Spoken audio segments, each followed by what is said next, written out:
Now, please put your hand up if you go to the pub more than once a week. Ooh, all right. So some of you could be doing a lot more to support our independent places. Great. But I'm glad you've been to a pub before. Put your hand up if you feel welcome in the pub.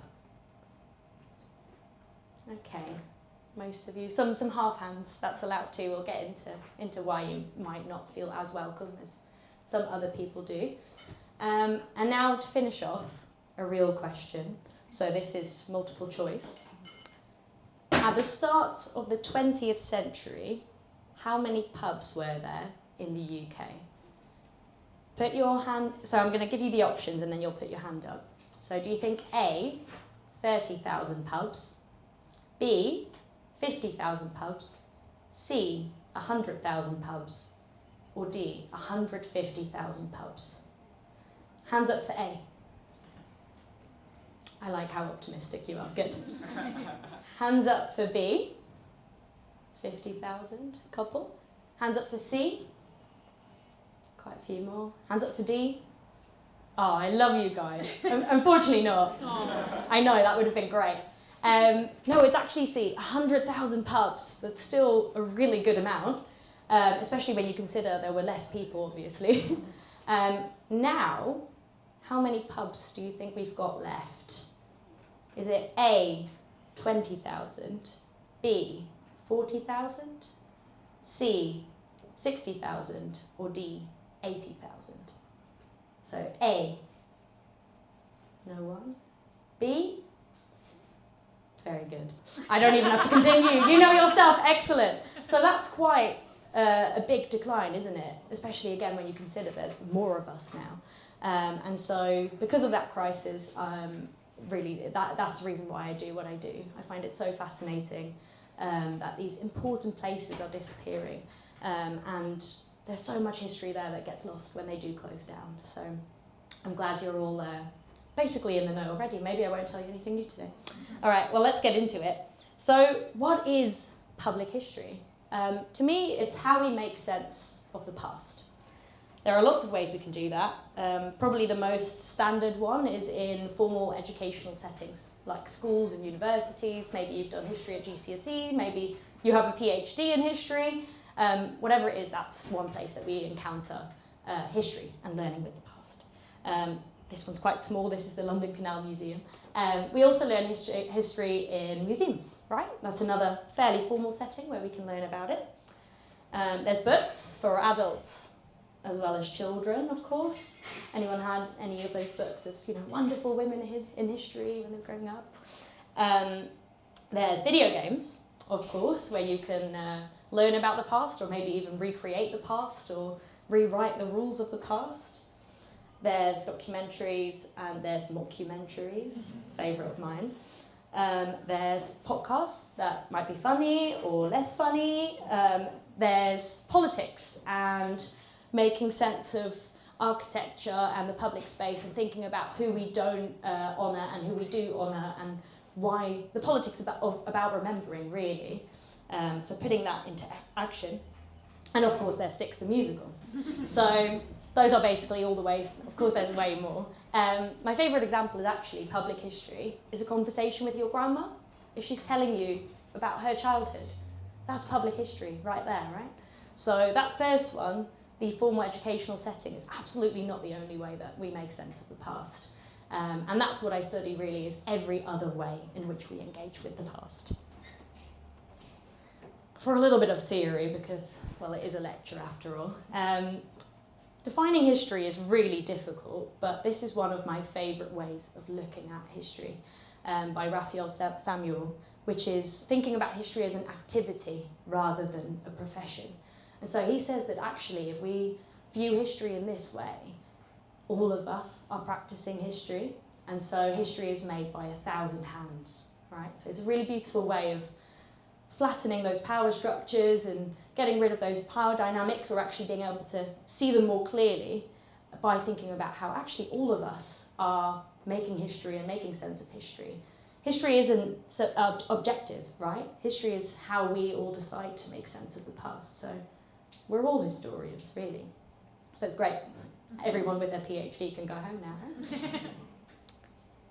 Now, the second word in public history, well, the first word, is the public. And that's another word that is quite important to think about critically, because when you say the public, that can mean any number of things, and those things are usually implied within it, but not always obvious. So there's some questions I like to ask. So who are we actually talking about when we talk about the public? Who are we excluding when we're talking about the public, right? Saying, oh, we're doing this for the wider public. Are we? Are we really doing it for everyone? And who is we? Which brings me on to the next one. What are the implied power dynamics here, right? So, for example, if I were to call you guys the public, does that mean that, I'm more important than you? Definitely not. And as a public historian, you have to think about how do you adapt to different audiences while keeping all of those other critical questions in mind. Of course, you're not going to tell the exact same story to a child as you would to an adult. So how do you actually adapt to them and think about how you can meet them best where they're at? And so the final question is quite important. How can we maybe reimagine this idea of the public and think about other ways of engaging with history, less top-down approaches such as co-creation, which is something that I try to practice as much as possible. So most of my research is based on actually having conversations with people and interviewing them and letting them speak for themselves, as opposed to me saying, well, I think that this happened. If I don't know, then they should be telling that story. So, public history then. We've had history, we've had the public. The roots of public history very much lie with different rights movements, so indigenous rights, human rights, labour rights, queer rights, green rights, minority rights. And that's because people obviously don't want to just listen to the dominant narrative, right? That's imposed on them or that they may completely be erased from. And so this is really what public history has grown out of, is saying, oh, we have different narratives actually, and there are other ways of looking at history, and maybe we don't subscribe to the exact curriculum that, for example, we are taught in our schools, and there are other ways of engaging with history. So really important to remember those radical roots. This picture here, does anyone know what this is about? Yeah, some nods. British Museum, of course, stealing stuff and then saying it's ours. Very interesting. This is public history, right? So this is obviously making a statement about how maybe the British Museum shouldn't be the ones holding Greek objects. And that, of course, is public history as well. And this is probably the most important, this is the last bit of theory, I promise. The most important part of my practice and in my research is thinking about the politics of public history, because there is no history without politics. There really isn't. So Ludmilla Jordanova's asked some really important questions about ownership. Who owns the past? Is it the British Museum? Maybe it shouldn't be. So a great question to ask if you want to get into those power dynamics more deeply. The politics, so there's always a political motive, right? When you're telling one narrative as opposed to another. Even if you're not aware of it, you are creating a certain story, and that's either including or excluding certain people. And then lastly, commodification. We can sell history, right? You just heard you're in a nearly 400-year-old pub and you all thought, ooh, that's pretty cool. Glad I paid for my ticket. So, of course, history is sellable, marketable, and that can have consequences on how history is told.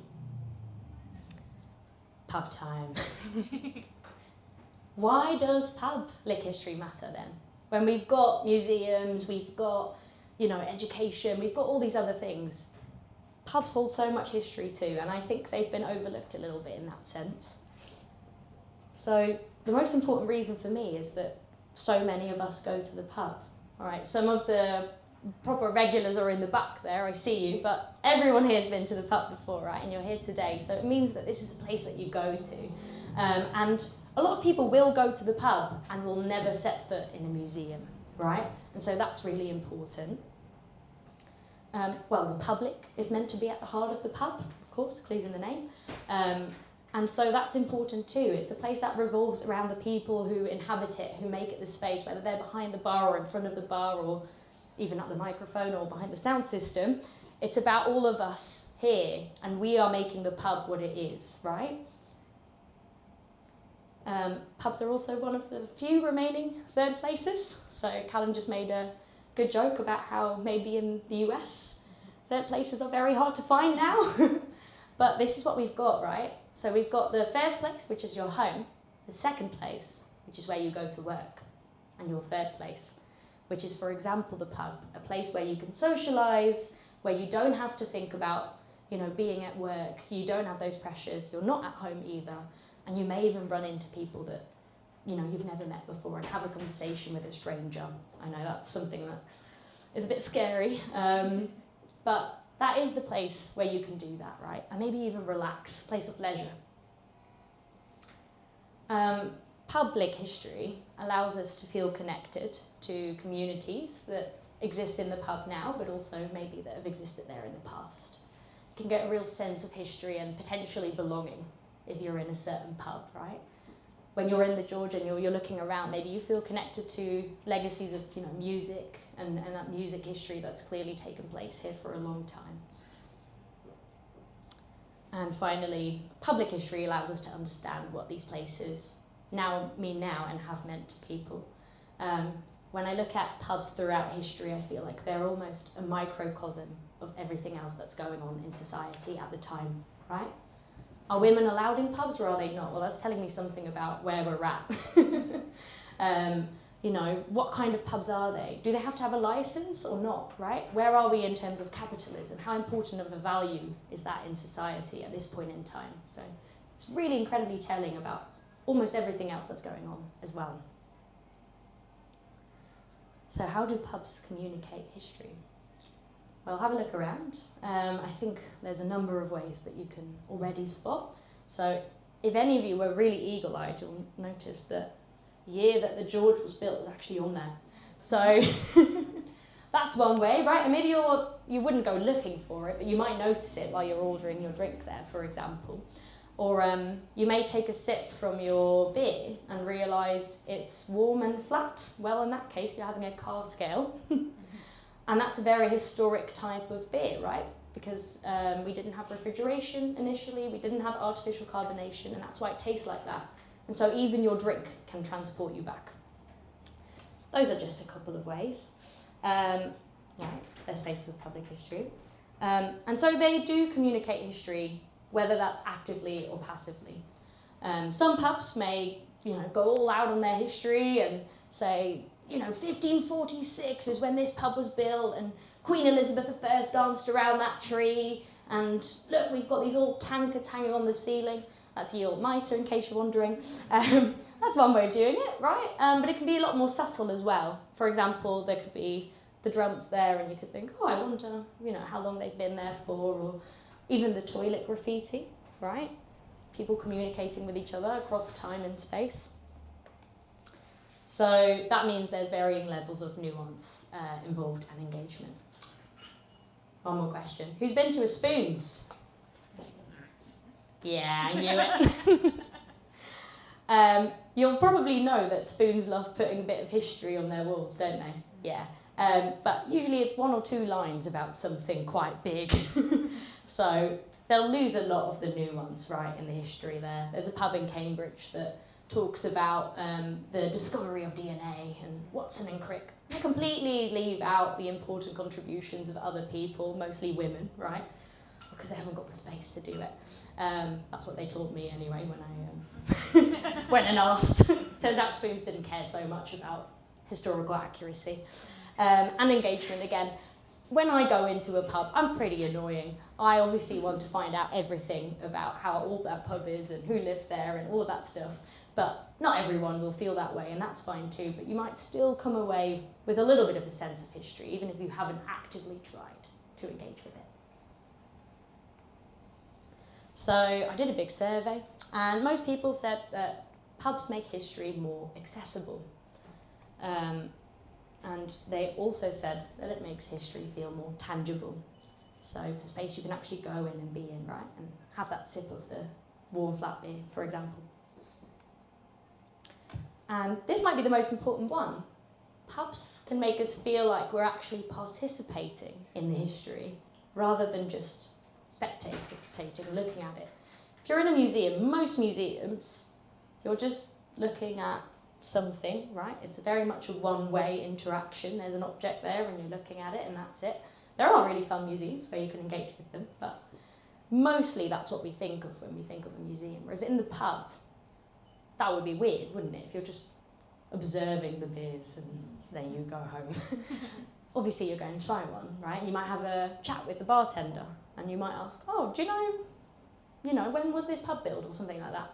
And so that way you're engaging with it actively and you might even be part of making that history as well, right? Maybe, I don't know, maybe there's a really famous musician here right now who's been on that stage. Well, then you're part of George Tavern history, aren't you? So lots of ways.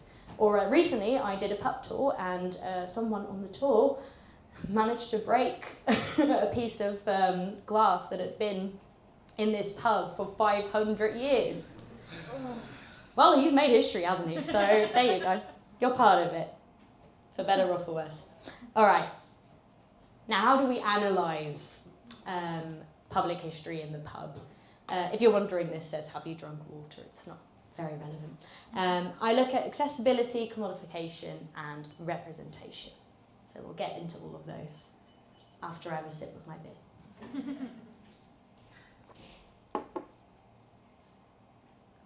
Accessibility.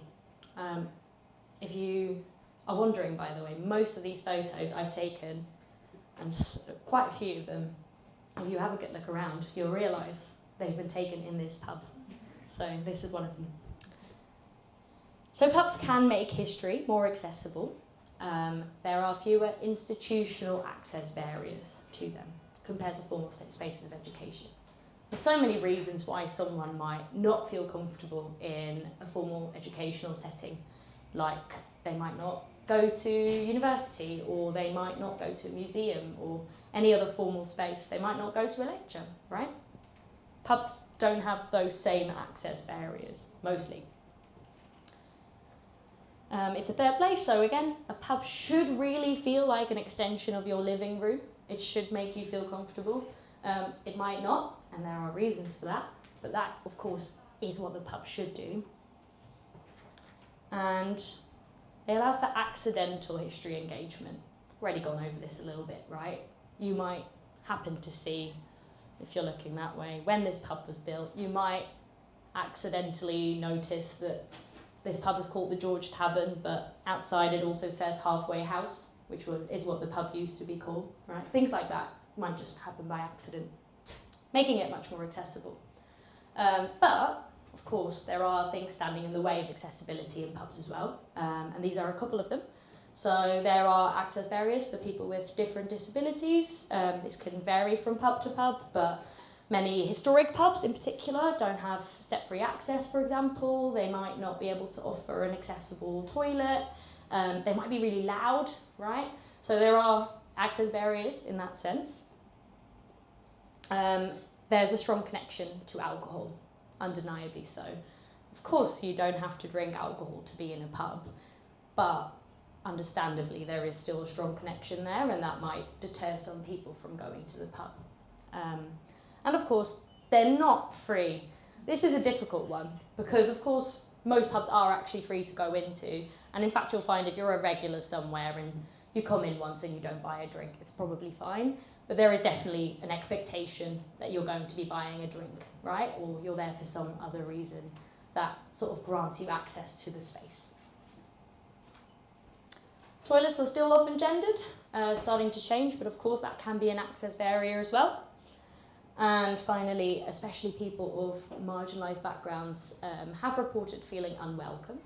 So I've come across this quite a bit in my research. And so pubs, importantly, can also be exclusionary spaces. And now we're going to see if the sound works. It's a little bit hard to see, but this is part of an audiovisual essay I did interviewing different people and asking them about their experiences in pubs. So this is Matt, who's going to talk about the importance of feeling welcome. Let's see how we do. Definitely. Being welcome, feeling welcome is probably the main part, really. Because if you don't feel that you can speak to someone or people or fit in, then that's, if you don't feel welcome, then you won't want to cross the barrier and go in, even if you're dying for a pint, so to speak. There we go. So just one person talking about their experience. Just for the sake of time, I can't get into it more, but of course there's lots more there, right? It's just to get you to start thinking about these things. The next thing is commodification. And so pubs obviously increasingly are looking to history as a marketing tool to get people in. We're in East London. There's quite a lot of pubs here that, claim some connection to Jack the Ripper or the Cray Twins or some other form of dark history to try and get people in and see what that pub's all about. Maybe there's some bullet halls there, for example. That's one example of using that history to try and get people in. It can lead to a lack of nuance, of course. So remember the example I shared earlier about the discovery of DNA. Maybe you just want people to come in because DNA was discovered here, but you don't want to give them a whole talk about how actually women were really important in this and we should all know about Rosalind Franklin. And right, that's maybe too long, you think, but it means that obviously you're promoting a specific narrative, again, for the sake of making more money. The erasure of histories, similar story, and usually those histories are deemed less marketable. That's interesting. So certain histories are more marketable than others. If you think about that for a little bit, that uncovers lots of power dynamics, right? And a long history of oppression of certain people. There's colonialism there, there's the patriarchy there, there's ableism, all packed in. Maybe something that doesn't seem so deep, but actually maybe it can be if you're only promoting that certain narrative. And so it can lead to the spread of misinformation as well. Now I'm going to name and shame. There's a pub on Fleet Street, and they say that they're from 1549. Nice big letters on the chalkboard outside, 1549 everywhere. It's called Ye Old Cock Tavern. It's a nice pub, don't worry. But there was a pub with that name on Fleet Street in 1549. It wasn't there. It was across the road and a bit further down, right? Now you may think that's not that important, but it is giving you the wrong idea about that place, right? It was rebuilt there in 1880, which is still pretty old, but definitely not the same thing. And so you might go in thinking, wow, the cockfighting happened here, and which they also lean on heavily, which was banned in 1549, so I highly doubt it. And understandably, most people won't go and look into all of that when they go in, but I will. So now you know. And so that is one way in which, just for the sake of claiming that older history, because they don't want to go, well, there was a pub, but actually then it moved, and right, that's less marketable, but you do get misinformation. And then another example is, of course, the Irish pub abroad, right? Sure, we're all familiar. Some of them are better than others, but it's definitely using this idea of a marketable space of, people know what that is. Oh, Irish pub, with that history. How much engagement is there really with the history of Irish pubs when you go to different Irish pubs abroad? Are there many leprechauns there, and is that about it, right? So something to think about. Here we go. So on the topic of commodification, obviously very much intertwined with capitalism. These are difficult times for community pubs and independent pubs in particular. Big chains, if they're not doing very well, they can just shut down a couple of pubs, which obviously really impacts the community that are using those pubs, but doesn't really impact them that much, and they'll go on. Whereas independent pubs, this is what they've got, right? And so they can struggle a lot more. They haven't got, loads more money to fall back on. So the pressures of capitalism, alongside with the non-monetary goals of the pub, are really making pubs struggle. And the non-monetary goals, the reason why I put that up there is because I get a lot of Americans on my tours, and they asked me what's the difference between a bar and a pub, which is actually quite hard to put into words. But what I found is that pubs have goals besides just making as much money as possible selling you alcohol, right? That is the primary goal of a bar. Whereas pubs also do actually want you to feel a sense of belonging. They want there to be community. They want you to maybe even feel a sense of history. So there are other things going on there rather than just trying to make as much money as possible. This is part of an oral history I did with Liliana Sanguino. She is the landlady of the Queen Adelaide. Anyone know the Queen? Yeah, a couple of nods. Great pub. And she's talking about how difficult it is to run a pub these days. I love it, but I don't know if the good times are over in that sense, and I don't mean in the people I'm hanging around, but more in the sense of running a small business independently.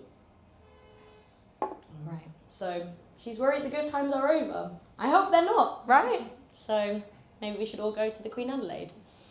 And so one thing that can help is to actually recognise that pubs are important heritage spaces, just as much as certain statues are or palaces. This pub, right? I mean, it's incredible. It's so historic and it's not listed. Many pubs actually, some pubs are. If it were listed, it would be heritage protected and it would have to be run as a pub.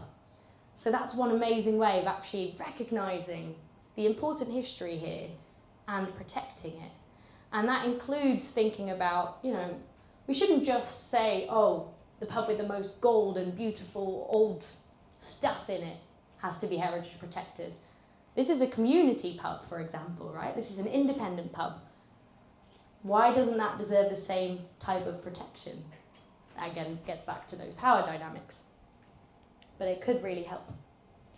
And on the topic of this pub, this is actually Pauline Forster herself, who is the landlady of the pub you are sat in right now.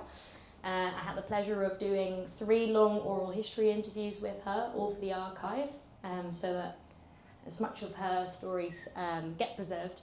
And here she's talking about one of several battles she had to fight to keep this pub open. If Pauline Forster wasn't such an incredible woman, we would not be here right now.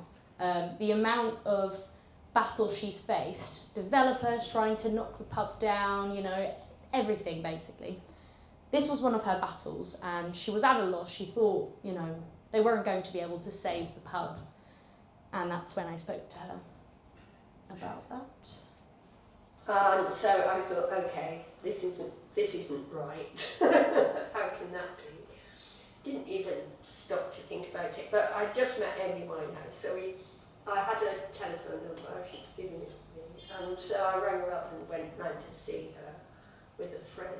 It was a Saturday, and she was in, which was nice.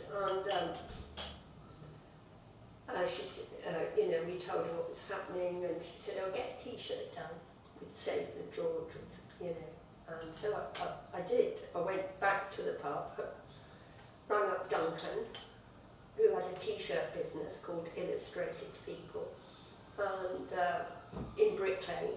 So people I've met, and he, within 2 days, brought a batch of T-shirts, like 20 T-shirts, 25 T-shirts with Save the George on it. And then it just so happened that Kate Moss came the week later, or that week, and I got her in a T-shirt. And then I sent it to the Evening Standard or something like that, and it got in the Evening Standard, and then lots of other people wanted to find out what was going on because she was hot news. And then, and then in a few weeks' time I had Ian McKellen, who lives locally. He came round here, we got him round here, and he came and put a T-shirt on and a photo, and then there was Grace Jones, and then there was, it was never ending. So the more T-shirts we got celebrities in, the more we got press. So that they couldn't just push this through the back door very easily. She's just name dropping, isn't she? But it worked, right? here we are, and you can still get them. I promise I'm not promoting the George. I just think it's an amazing story, and the importance of community. And now, of course, not everyone has the luxury of having lots of celebrities in their community, but it's an amazing show of, you know, how much you need to rally to be able to keep these spaces open, and yeah, the lengths she went to. Because of the pressures that pubs are facing. Right, the next topic is representation. Which stories are we telling and which ones are we not telling? And I'm aware it might be a little bit tough to see, but that's okay because my camera work was very shaky, so this is again a small excerpt from the video essay I did talking about the importance of representation in pub history. Besides an association with the working class, mainly through the well-known working men's clubs, pubs tend to follow dominant and privileged narratives in their history communication. Most people report that they do not feel represented by the history communication of pubs. This comes as no surprise when examining the long history of exclusion by pubs, from snob screens to collar bars. In many pubs, this history remains reflected today, and where an old or historic aesthetic might draw some customers in, for others it might be a reason to stay away. I'll say I definitely feel more welcome in a newer style pub. They find more mixed race people in the newer pubs than you would in the old traditional English pubs. Generic pubs can be more removed from their history, but so can the people who attend the spaces. Well, there are a lot of bald men in here tonight. Many pubs are not only failing to communicate diverse and vital histories, but through this they might also be making their pubs less accessible, continuing to perpetuate historic exclusions. Maybe they don't want the things like that to change. And it kind of also overlooks the history being made daily. Sorry to any bald men in here tonight. This is not about you, of course, but it is about which stories are being told, right? Have you ever been in a pub and they've got loads of pictures up and it's all white men? Happens quite a lot. And so if you're not a white man, you might feel less welcome, and you might not actually realise that it's because of that, or maybe you do, but of course it's not screaming this is your space too, right? And now I'm not saying that those histories shouldn't be told, but perhaps we should be telling more histories as well. So the question here is, what histories are pubs presenting and communicating? Which ones are being excluded? Which stories are being erased? Who here knows that women started pubs? Apart from my friends in the front row. Women started pubs. And this is something that almost no one knows about, but it makes perfect sense, right? It was a woman's job in the house to brew the ale. You couldn't drink water, it was bad for you. And they start, you know, some of these women were really inventive, and they started opening up their living rooms and created ale houses, basically, where they could sell their ale and keep themselves afloat, especially if they weren't in a traditional heteronormative setting where, you know, someone else could bring in the money. That's where pubs come from. So that's just one example of an important history that gets overlooked. And pubs do have a long history of exclusion. And so it's important to think about whether that might be why some people don't feel welcome in them now. And of course then thinking about how we can change that. Because we absolutely can, right? We can make sure that pubs are spaces where everyone feels welcome, and where all stories are told, and where everyone does belong. Because that's what they're meant to be. And so what are the consequences, right, of not having this full representation, not being entirely inclusive? Well, here's a picture that's quite hard to see, but this is actually George Berry, who was the first black pub owner in this country. And in this photo you see him standing in his pub after an attack by the National Front.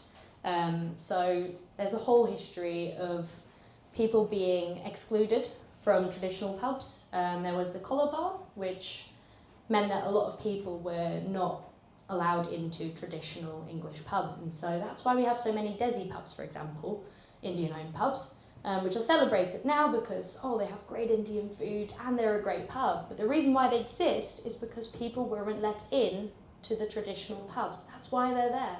And that's a really important story to know about. So just some food for thought on representation. So quickly, my public history practice. Some of the stories you've heard are from the Back Behind the Bar project, which I'm doing with the East End Women's Museum. I'm interviewing pub landladies in the East End, and they've got some amazing stories to share. They're not always name-dropping Amy Winehouse, but more often than not they are, so worth watching out for. These will be released on the East End Women's Museum website in the coming months, so keep an eye out for that. As a historic pub tour guide, I try to make sure that I am diversifying the histories I talk about on my pub tours. They start with women started pubs, for example, which is a very different narrative than most people are told. I go to the pub a lot. It's for research. And I talk to people because you've all got stories to tell and you're part of the history of the pub, right? So that's the beauty of my job. And I have recently created my first own tour, which is the Feminist Historic Pub Tour. Maybe it can do with a different name, but this